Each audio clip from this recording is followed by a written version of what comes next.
sou o administrador do canal Em Nome da Rosa, mas não só do canal, né, mas da rede, porque eu também tenho os perfis em outras redes, como o Twitter, TikTok, Quai e tantas outras, né.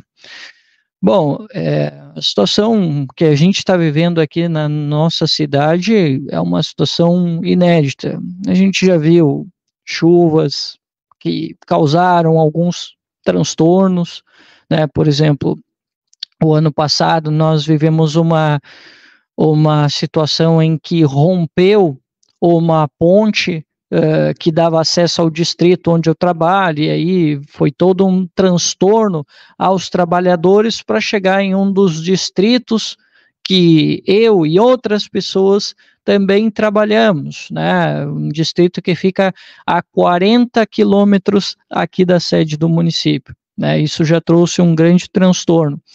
Mas agora, muita gente sabia, teve os avisos, e para quem fica falando por aí que o povo primeiro, né, que o povo agiu primeiro, eu quero dizer que não, porque quem deu o aviso do que estava para acontecer, seja em Palmares, seja em Porto Alegre, seja em Viamão, seja em Lajeado, ou como hoje em Guaíba, estavam os caminhões do Exército, dos bombeiros, avisando as pessoas sobre as áreas de risco.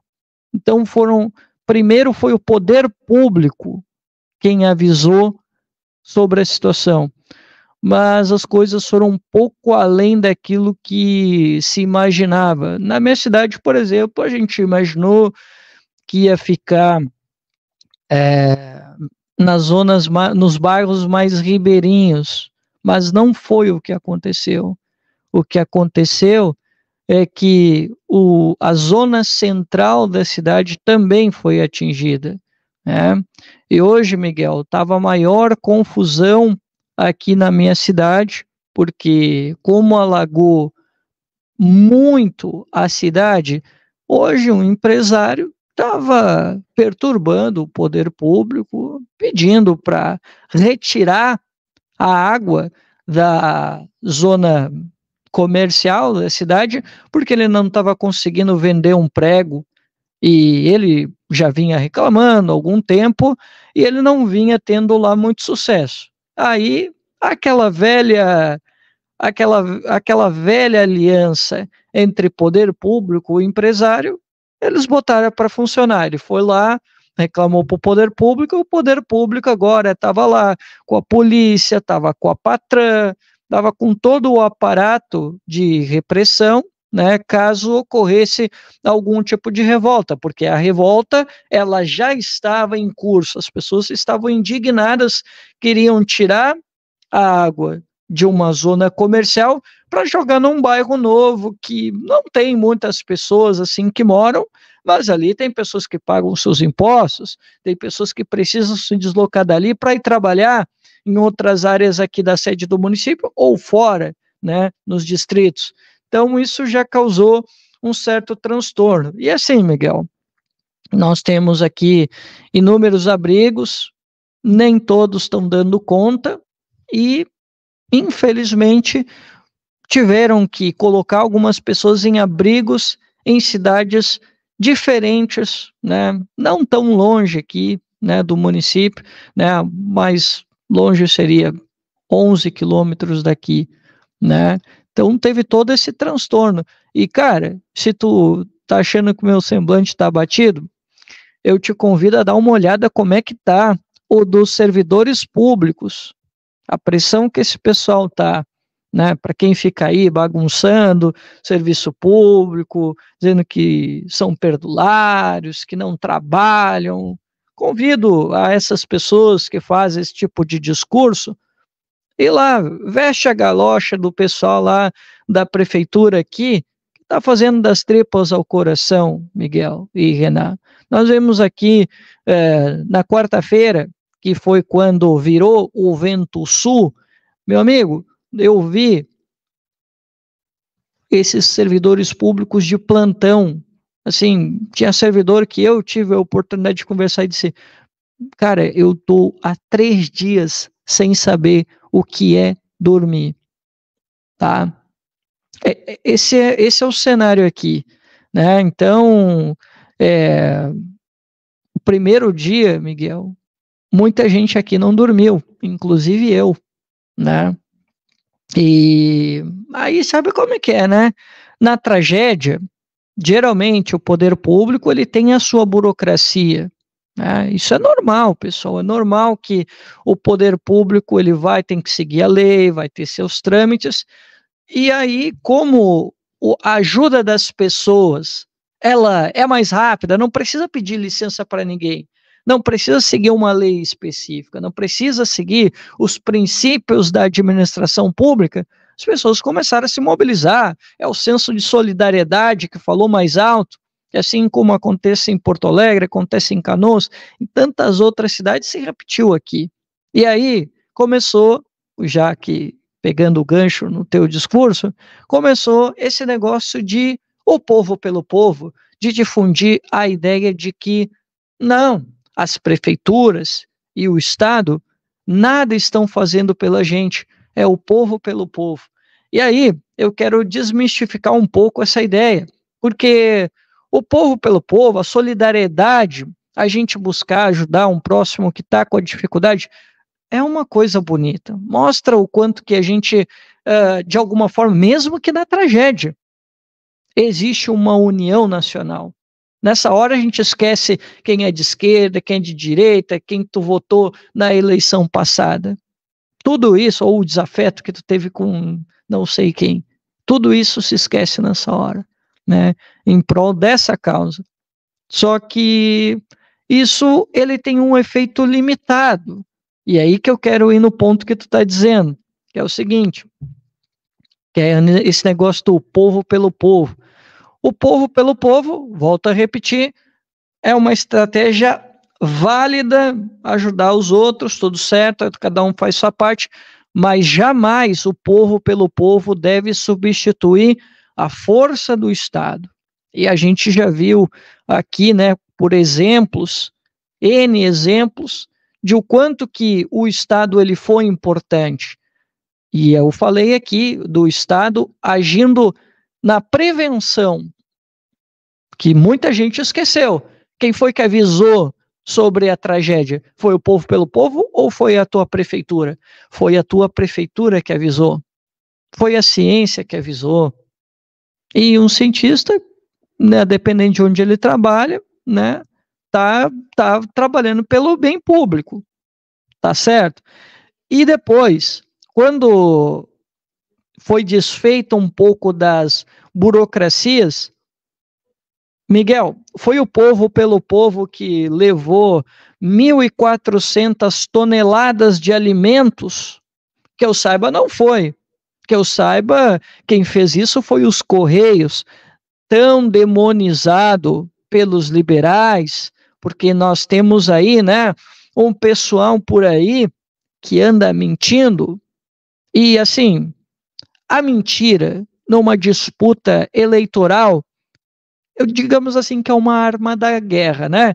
O Renan, o Ricardo, são pessoas mais intelectualizadas do que eu acredito, né? Convenhamos, se não forem também, tem que ler um pouquinho mais, né? Mas todo mundo aqui, eu acho que em algum momento leu A Arte da Guerra, né? E todo mundo sabe que o ardil, né, faz parte da guerra. E a eleição, como dizia, acho que era o Stalin que dizia, né, ou talvez eu que estou tentando dizer isso, né, que a política é a guerra por outros meios. Eu acho que foi o Stalin, eu não lembro perfeitamente, né? E, então, assim, a mentira na política, passa, porque todo mundo vai mentir, né? Todo mundo vai largar a sua versão. Agora, meu amigo, numa enchente, numa calamidade como essa, a gente viu um pessoalzinho aí, Nego Di, aquele Pablo Marçal, milionários, querendo publicidade. E isso que para mim é o que mais me incomoda, porque aqui a mentira atrapalha.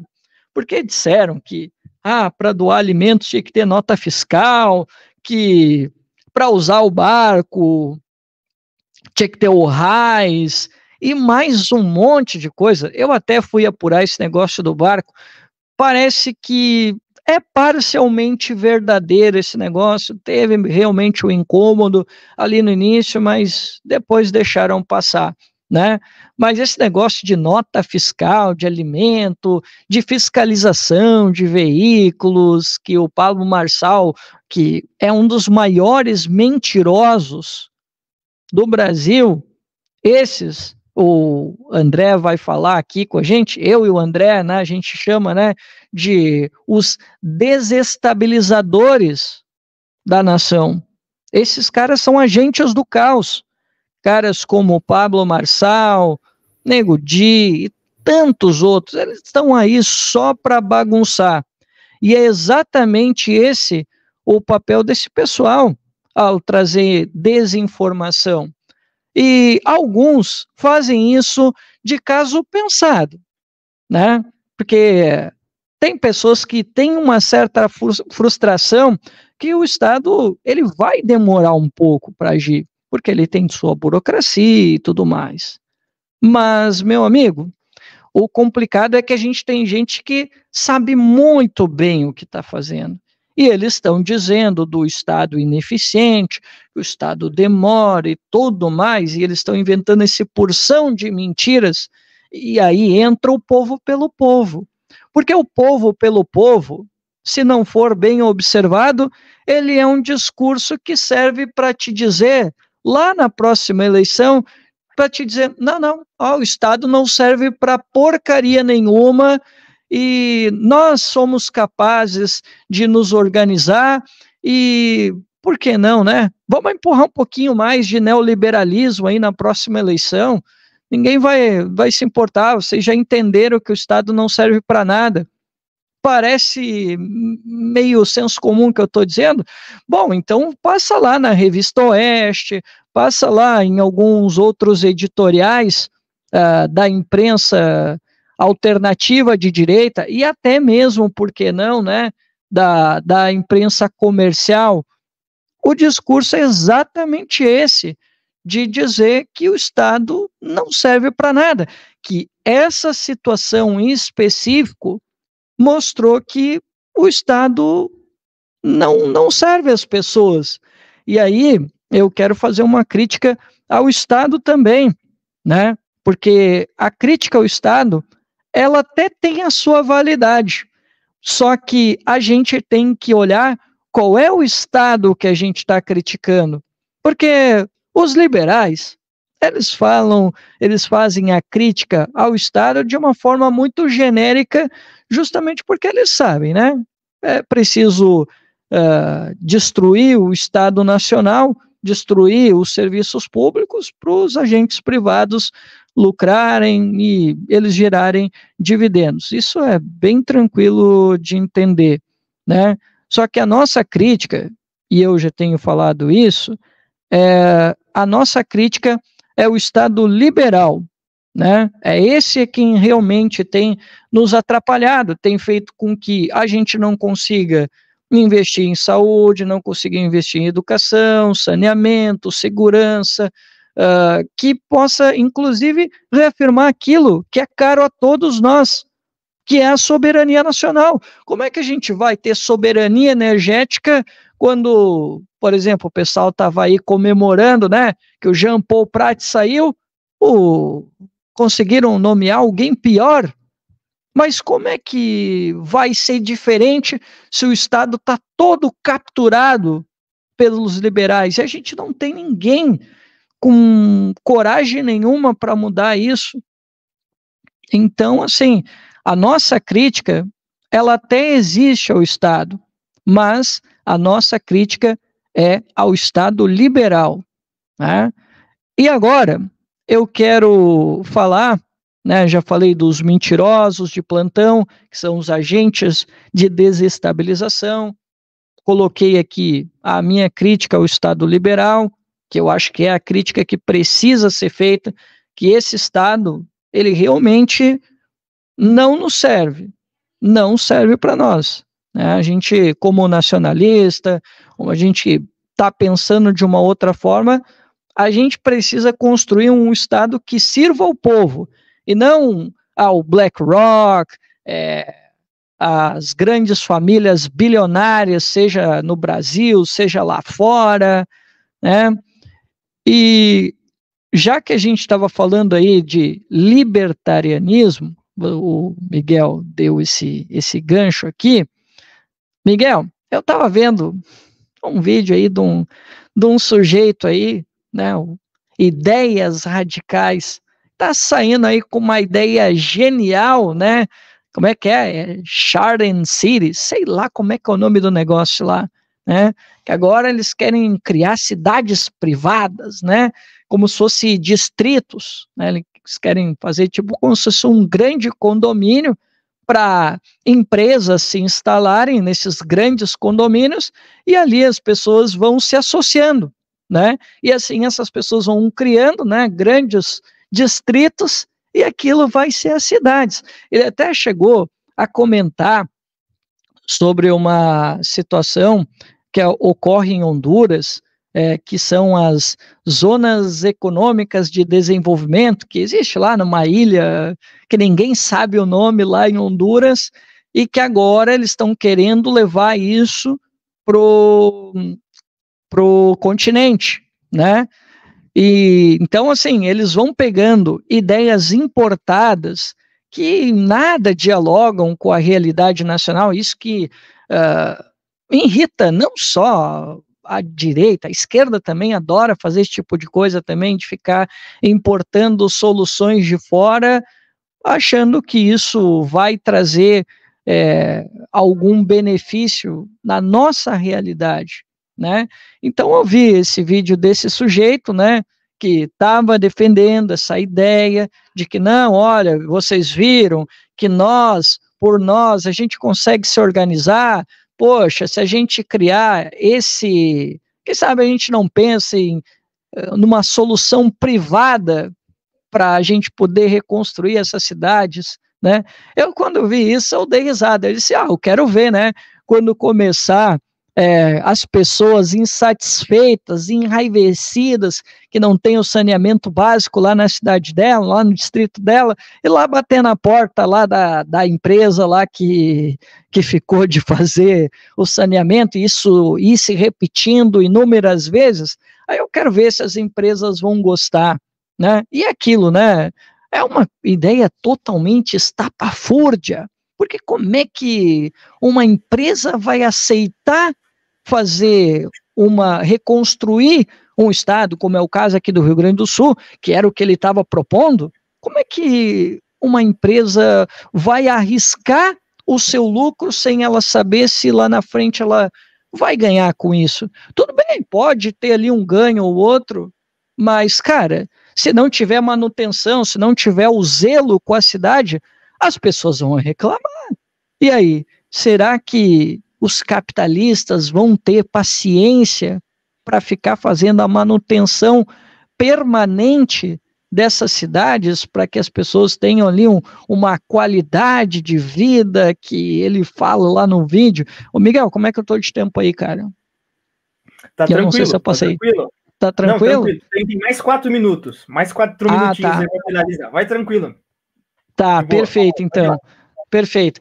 Então, assim, tá nessa situação aqui, o Miguel, depois de que tudo isso passar, bom, aí vão ter que sentar na mesa, vamos ter que cobrar das autoridades, prefeitos, vamos cobrar governadores, vamos cobrar do presidente da República. E, cara, e tem mais aquela questão que eu falei, né, cara, anteriormente, eu estava falando aqui com vocês. Cara, o que mais me incomoda é o seguinte: o que vai ser dessas pessoas que perderam suas casas, perderam seus bens, perderam, de repente, alguém da família, né? Não foi o caso aqui da minha cidade, né, cara? Mas Canoas, Porto Alegre, Lajeado, Estrela, Mussum, só Roca Salles, né? Você fala aí uma série de outras situações. Por exemplo, o prefeito Melo agora fez o absurdo de contratar uma consultoria, aquela mesmo, sim, a Álvares e Marçal, aquela que o Sérgio Moro administrou, a massa falida da Odebrecht e de outras empresas, né? E que estava recebendo uns pila por fora para fazer consultoria, né? Só para vocês terem uma ideia da chinelagem que se formou. Aliás, essa empresa, para quem não sabe, está sendo investigada pelo TCU, para vocês terem uma ideia, né? E o governador aqui, né, agora está falando de uma situação um pouco polêmica, né, mas talvez vai ser uma conversa que vai ter que evoluir, né? Porque muita gente fala, né, de voltar ao normal, né? E talvez voltar ao normal não vai dar, né? Por exemplo, talvez alguma cidade não vai mais poder ser reconstruída aonde ela estava, vai ter que mudar, né? Por exemplo, o Rio Pardo, que também sofreu já uma situação de um desastre natural nessa vez, teve que mudar a cidade, teve que deslocar a cidade, né? E algumas talvez nem vai dar para voltar, cara. Vai ter que construir em outro lugar para dar um mínimo de segurança, porque essas pessoas vão estar com medo. Miguel, Roca Salles e Mussum, 3 tragédias em menos de um ano.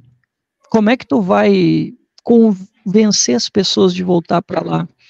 Como é que tu vai investir um dinheiro para reconstruir uma cidade, sabendo que daqui a pouco pode vir outra enchente, porque talvez o poder público não vai conseguir atender a tempo de outra enchente.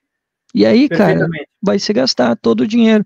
Então, cara, só para concluir aqui, pessoal, só para a gente fechar aqui, isso não pode, o que aconteceu no Rio Grande do Sul não pode ser tratado como um problema regional, como está acontecendo na mídia. Não, esse é um problema regional, nacional.